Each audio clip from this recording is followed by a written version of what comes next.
هرات ولایت کې د برېښنا پرچاوي هغه ستونزه ده چې خلکو ته یې خورا مالي زیانونه اړولي دي. په دغه ولایت کې کسبګر زیاتوي چې د دوی د کاروبار وسایل څو ځله خراب شوي او په ډیره کچه مالي زیانونه یې ورته اړولي دي. دوی چې د برېښنا نشتون په وخت کې جنراتور څخه ګټه اخلي، خو جنراتور هم اړتیا نشي پوره کولی او د دوی کاروبار پاتې کیږي.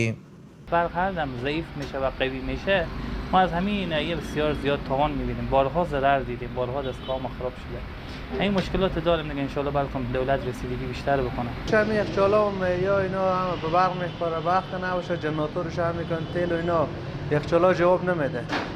روزانه 2 ساعت الی 1.5 ساعت برق ما بیشتر نداریم. بس بیشتری مصرف ما جنراتور و اینا یخچالا جواب نمیده، کاروبار بخیر خوابیده. د هرات اوسیدونکو د ګرمې هوا او د برق نشتون اندېښمن کړي دي. د دوی په خبره د هرات هوا آن تر 40 درجې رسیږي او د ګرمۍ په زیاتېدو دوی ته ډېرې ناروغۍ پیدا کیږي. برق میره دیگه، کلا وسایل برقی که باعث از این میشه که بسوزه، یا که بزرگترین ضربه اقتصادی میخوره برای مردم. یک بار میره یک بار میاد و یکی هم هوایی که زیاد گرمه بسیار مشکل به مردم که تحمل کردن هوای گرمه. ما از دولت مرکزی خواهان هستیم که مشکلات کمرسایی برق حل بسازه هر چه زودتر تا که بتوانند مردم و به زندگی عادی خوب بپردازند.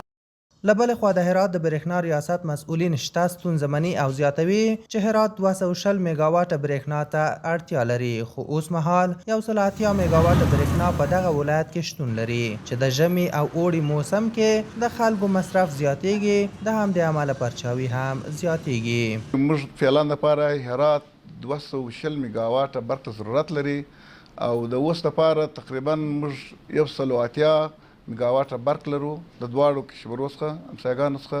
نو کله چې وخت د ګرمۍ راسي او یا وخت د یخ راسي د خلکو مصارف لوړ سي، ضرورت یې ډیر سي، دوباره کمبود د برق راسي، دوباره پرچاوي ته ضرورت پیدا سي. د یادونه وړ ده چې د هرات ولایت برېښنا اوس مهال د ایران او ترکمنستان وارداتي برېښنا څخه تامینېږي چې 40 سلنه له ترکمنستان او 80 سلنه د ایران هیواد څخه ده.